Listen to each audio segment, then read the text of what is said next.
Hello everyone. Welcome to this module on comparative constitutional law from the E-Pathshala project. My name is Triyambak Kannan. I am an advocate practicing in Chennai. I have a master's degree in law from the University of Pennsylvania and a bachelor's degree in law from the Symbiosis Law College at Pune.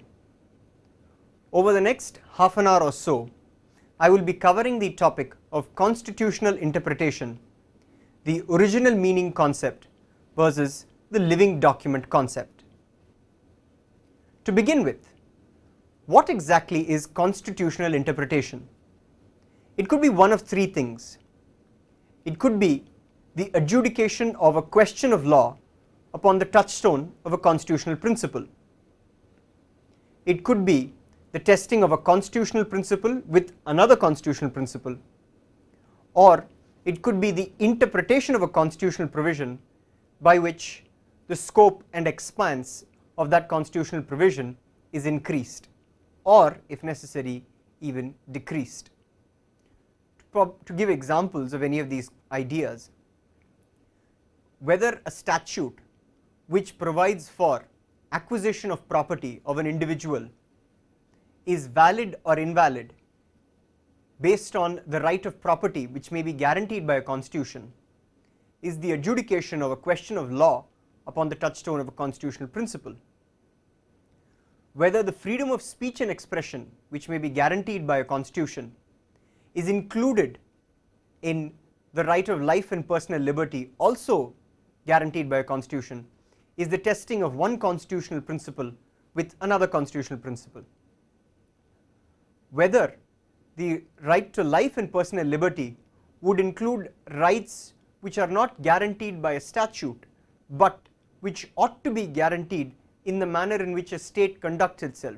For example, a right to clean water or a right to a safe environment is included in the right to life and personal liberty is a question where the interpretation of the right to life and liberty is either increased or decreased. There are largely two schools of thought when it comes to a question of constitutional interpretation. The first school of thought is known as textualism or originalism, and the second school of thought is known as the living constitutional school. Textualism or originalism is often confused with also what is known as strict constructionalism or literalism. It should be clarified that all of these are not the same thing. Textualism or originalism is largely the same thing. It is also what is called as a principle of fidelity. Textualism basically contemplates interpreting the meaning of the words of the Constitution in its original sense without placing excessive reliance on what would have been the intention of the framers when they use those words. The principle of originalism is not considered as a largely acceptable means of interpretation in most countries except the United States of America. On the other hand, the living constitution doctrine contemplates that the Constitution is not a static document which was drafted many years ago and to be read only in black and white letters. The view is that the Constitution is a dynamic document that which evolves itself over a period of time, and with such evolution over a period of time its interpretation would also need to be altered keeping in mind the needs of society of that point of time. One of the most well-known jurisdictions which has largely accepted the principle of the living constitution is that of Canada. The next point of consideration is what is the necessity for constitutional interpretation. After all, the Constitution is a written document. It is something that people can read and something that most people when they read will be able to understand. Hence the question, what is the need for the interpretation? It is important to understand that a constitution is not the same as a statute or a law that has been drafted or enacted by a parliament. statutes enacted by Parliament can be easily drafted, easily amended, and with the same amount of ease repealed. A constitution, by contrast, is not a document that one expects to draft either regularly, amend that easily, much less repeal also with great ease. A constitution, by its nature, is expected to stand a test of time such that it goes not only from one generation to another, but over various and multiple generations. Another need for constitutional interpretation is because of the nature in which it is drafted. Most constitutions take into account two things. Firstly, it vests rights in people. Secondly, it imposes obligations either on the state or on the people. Constitutions, by its nature, have rights which are drafted usually in abstract language. Take for instance Article 21 of the Constitution of India. It says, "No person shall be deprived of his life or personal liberty except according to procedure established by law." Similarly, the Fifth Amendment of the Constitution of the United States of America, which applies to the federal or central government, says, "No person shall be deprived of life, liberty, or property without due process of law." The 14th Amendment, which applies to state governments, also says the same thing. The question now always is, what is a valid procedure established by law, or what would be a valid due process of law? The question would also be, what would be a right of life and personal liberty? Is it merely the ability to live and the ability to be free, or are there more rights which have to be read into a concept of life and liberty? This can be contrasted with, say, constitutional obligations which are written out in clear language.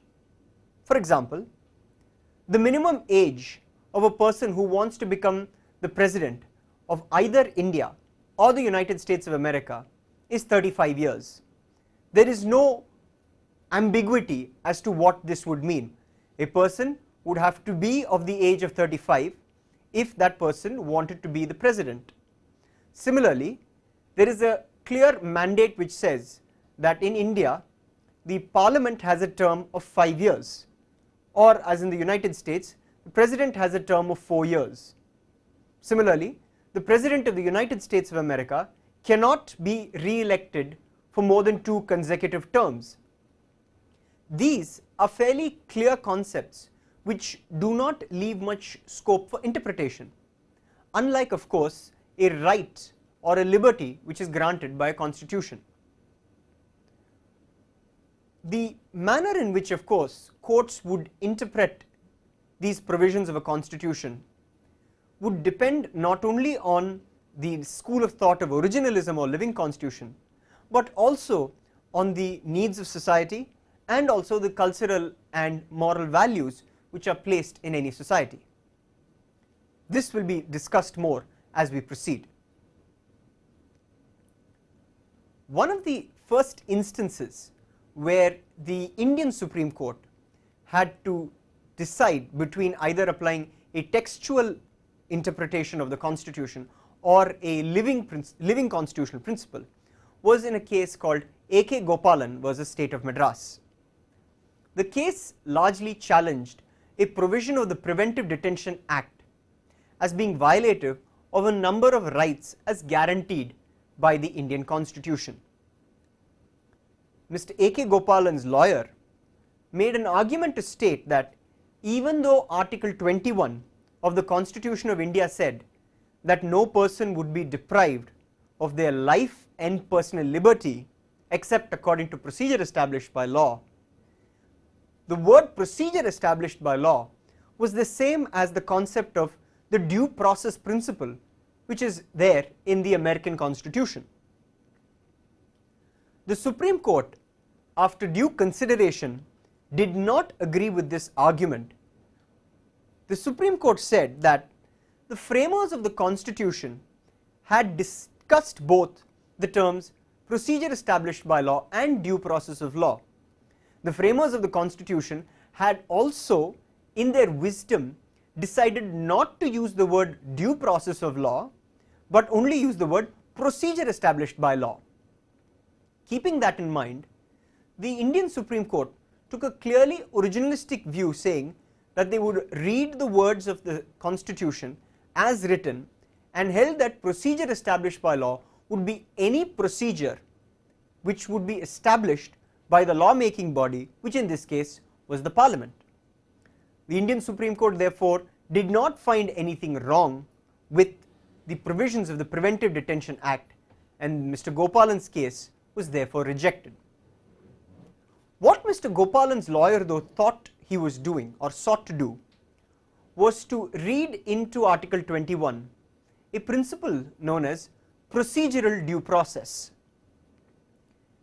As I had said before, the American Constitution uses the word due process of law. Procedural due process was an interpretation that was given to the due process clause, whereby courts were expected to review a procedure which was laid down by Parliament and test its validity as to whether it would be constitutionally valid and also pass the touchstone of a fundamental right as contained in a constitution. The judgment of A.K. Gopalan held the fort in the Indian judiciary for nearly 2 decades. Any and all attempts by various petitioners to read into Article 21 the principle of a due process was not accepted by the Indian Supreme Court and was consistently rejected. However, in the mid-1960s, the Supreme Court did begin reading into Article 21 rights that had not yet been given by a law made by Parliament to its citizens. One of the earlier cases is the case of Kharak Singh versus the state of Madhya Pradesh, where a right of privacy, though not guaranteed by either statute or the Constitution, was made part of Article 21. The Indian Supreme Court read in a procedural due process, and using that procedural due process said that the right to life would also include a right to live your life privately, and the privacy of your life ought to be respected by the state. This was possibly the beginning wherein the Supreme Court moved from a strict originalistic view to a more living constitutional interpretation. One of the landmark judgments of the Indian Supreme Court is that of Keshav Nanda Bharati versus State of Kerala. A 13-bench judgment, which was split down the middle 7-6, laid down a number of principles of law. One of the principles laid down though was the acceptance of the due process principle of law. The court pointed out that the due process principle of law was not merely a concept which is present in American constitutional law, but in fact it was a principle of the common law of England, from which Indian law derives a number of its principles. The court continued to say that the words procedure established by law and due process of law was nothing more than an interplay of words. By this judgment, there was an implicit overruling of the judgment of A.K. Gopalan versus State of Madras. The outright rejection of the due process principle, which had been so explicit in the Gopalan judgment, had now been watered down in the Keshav Nanda Bharati judgment. The judgment of A.K. Gopalan was finally expressly overruled in Maneka Gandhi versus the Union of India, another judgment of the Supreme Court. The Supreme Court, in fact, in this judgment categorically read into Article 21 the principle of a procedural due process. The court said that a procedure that is contemplated under Article 21 is required necessarily to be fair, just and equitable, and it cannot be simply any piece of legislation that is enacted by Parliament. With this judgment, the Supreme Court has considerably moved from its original stand of textualism to a more living constitutional stand. The court has today read into Article 21 rights that have not been expressly written either in the constitution or in statutes to its citizens, but has held that each of these rights are critical for the welfare and also for the well-being of its citizens. The Supreme Court has in fact subsequently said that after the Maneka Gandhi judgment, it is not possible even to argue that there is no due process clause in the Indian Constitution. After Maneka Gandhi's judgment, there have been a number of judgments passed by the Supreme Court wherein civil rights, which ideally ought to be given to citizens by means of a legislation of Parliament, have been vested in them through the reading of Article 21 pursuant to accepting a living constitutional interpretation. These rights would include a right against handcuffing, a right to livelihood, a right of compensation for violation of a fundamental right. All of these have come in today by the Supreme Court's adoption of a living constitutional principle. Thus, there is a clear movement of the Supreme Court from the earlier originalist stand in A.K. Gopalan versus State of Madras to the more semi-originalist stand of Karak Singh to the later living constitutional stand in the judgments of Maneka Gandhi and those that followed. Now, to understand the principle of a textualism and living constitutional principles, let us just take two examples. Suppose there is a law which states that any person who supports a group that speaks against the government is liable to be imprisoned. The question is this law valid or not? Taken in the Indian context, Article 19(1)(a) guarantees freedom of speech and expression.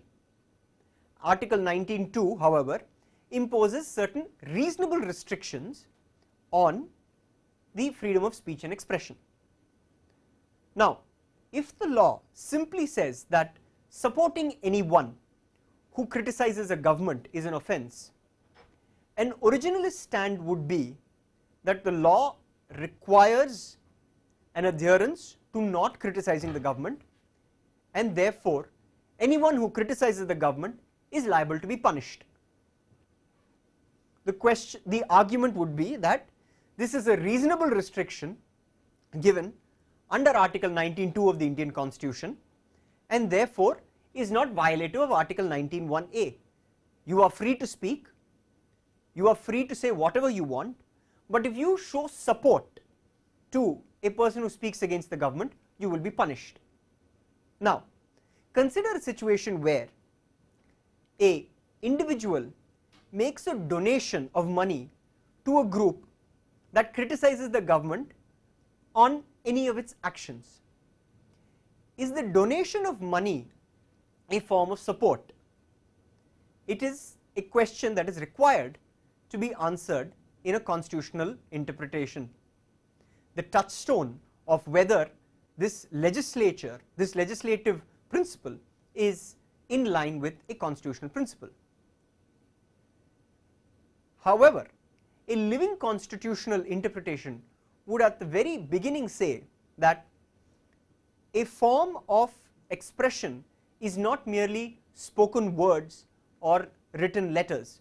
It could be an action which is taken towards a larger end. For example, a vote given by an individual in an election is his or her form of expression of either approving what the government has done or disapproving what a government has done. Therefore, the living constitutional principle would say that by merely donating money to an organization that criticizes the government would fall definitely in the concept of speech and expression, because it is the expression of such an individual towards the action, approving the action done by that organization. To move on and see the law in the United States of America, unlike India, the United States of America does not have a clear demarcation when it was originalist and has moved to being living constitutional. In fact, the United States of America is probably one of the only countries where originalism is still viewed as a completely acceptable means of interpretation. However, that is also in the context of some of its articles which we will look into. There is of course a general view that the United States Supreme Court, which is the final arbiter of constitutional questions in the United States of America, generally moved from being strictly originalist or textualist to a more living constitutional principle after the end of the Depression in the 1930s, when the United States government brought in what was known as the New Deal legislations. Subsequent to this, the United States Supreme Court, through interpretive methods, have brought in newer rights which were till then not vested in its individuals. To give an example, before the New Deal, as in before the 1930s, legislations that segregated white people from black people in public places were held as valid by the United States Supreme Court. It was also valid to have separate schools for non-American children, including children who may have been born in the United States but were of ethnic descent of non-American parents. It was valid for the police to search a vehicle or an individual without a warrant as long as the police suspected that a person was illegally transporting alcohol. It was also permissible for evidence that was improperly or illegally obtained to be used in a criminal trial. To the more liberal-minded person, each of these concepts would appear, if not bizarre, almost abhorrent. But the court in that point of time, holding the fact that the Parliament was entitled, the Congress as is used in the United States, was entitled to pass laws to that effect, or that the state governments were entitled to pass laws to that effect, did not hold the same as being unconstitutional. However, after the New Deal, the 1930s, from the 1940s and the 50s, the United States Supreme Court has overruled all of those judgments which I had mentioned above, of segregating whites from blacks, having separate schools, or even using evidence which was illegally obtained. In fact, the United States Supreme Court in the 1960s decriminalized an interracial marriage statute which basically criminalized a white person marrying a black person. It has also said that it would be unconstitutional to have statutes which was targeting people who used to criticize the government. Therefore, the United States Supreme Court, which was largely a court which believed in the procedural due process concept, that a procedure that was established by Parliament would have to be valid and fair, moved on to a more substantive due process concept, much like the Indian Supreme Court, whereby it laid down specific rights in individuals to protect them from state action and also for the benefit of society. The United States Supreme Court, though, is also a proponent of having a unique situation where it has combined the use of originalism and living constitutional principles. This is also because of the nature of one of its rights. The First Amendment of the American Constitution guarantees the freedom of speech and expression. Unlike the Indian Constitution, the American Constitution does not contain any restrictions on the freedom of speech and expression. Therefore, the view could always be that the freedom of speech and expression in the United States is completely absolute, and that no form of deterrence or no restriction whatsoever would be acceptable. However, that has not always been the case. The United States Supreme Court has held that it is valid for an individual to burn the flag of the United States of America, since it is an expression of disapproval of the nation's policies. It has even upheld that an inflammatory speech would not be an offence that is punishable, and it has also protected commercial speech, being advertisements or even broadcasts of various corporations. This would seem completely in line with the originalist stand that the First Amendment is absolute and there are no restrictions on it. However, the United States Supreme Court has also held that pornography, and in particular child pornography, is not something that is constitutionally protected. The United States Supreme Court has also imposed restrictions on school speech, meaning things that can be said either through a school or by a student. For example, there has been a case in the United States where a student who approved of drug usage has been held to be a juvenile delinquent and jailed. His petition to negate the action on the ground that his First Amendment permitted him to do the same was not accepted by the United States Supreme Court on the ground that it is a school speech and on which there is necessarily a restriction to be placed. Similarly, the United States Supreme Court has also laid down a principle known as the clear and present danger doctrine, by which free speech can be curtailed and also restricted. From a reading of the text of the First Amendment, nowhere would any of these restrictions come forth. However, the United States Supreme Court has obviously understood that to have speech which is completely unfettered and completely unrestricted would obviously cause problems, has in its wisdom laid down certain guidelines by which it has sought to restrict the manner in which the speech is used, such that the use does not become an abuse. As much as there are supporters of the living constitutional principle, there are those who criticize the living constitutional principle because they believe that it is a form of constitutionalism that is done by the courts, which is a body that is not elected by the people and is not in any manner controlled by the people. They contrast this with a parliament or a congress or a legislature, which is a body elected by the people and which is expected to represent the will of the people.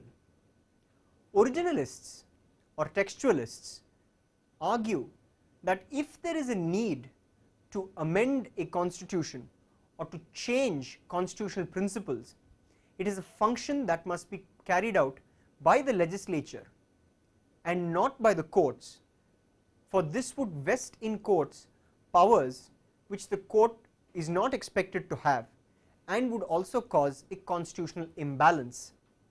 The general argument which is used is that using living constitutional principles to interpret the Constitution amounts to a case of judicial overreach, whereby the judiciary enters the field of the parliament and does what the parliament is expected to do.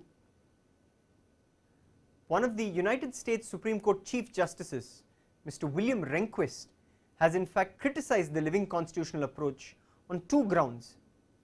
He first says that the living constitutional principle misconceives the nature of a constitution, which is in fact expected to allow popularly elected branches of the government to keep abreast of times and make laws, and also that even though goals that are achieved by these living constitutional principles may be socially desirable, they cannot be accepted simply because it is at the whim and fancy of judges of that particular time. On the other hand, living constitutionalists would hold that the necessity for courts to step in to interpret the Constitution is because the Constitution vests rights in individuals, and the rights of individuals cannot be made stagnant at one point of time, but would have to evolve over periods of time to ensure that they are not infringed or violated by the government. A constitution is not a document which is drafted on an everyday basis. It is a document that is drafted keeping in mind future generations. Having said that, it is drafted at some point of time by individuals who have within their knowledge certain facts and foresee certain other facts, but cannot in any manner foresee all possible events that would occur. A constitution therefore has to succeed itself over generation after generation. For that constitution to be able to do that, the power of the courts to interpret it, to ensure that it does not become a mere document with words written on it, can be done only with the application of the living constitutional principle. However, it should also be kept in mind that if a court excessively begins to interpret a constitution to a point that it begins to act as a legislature, that would cause a constitutional imbalance and may lead to the end of a constitution itself. I hope you have enjoyed this session, and I look forward possibly to having another session with you. Thank you very much.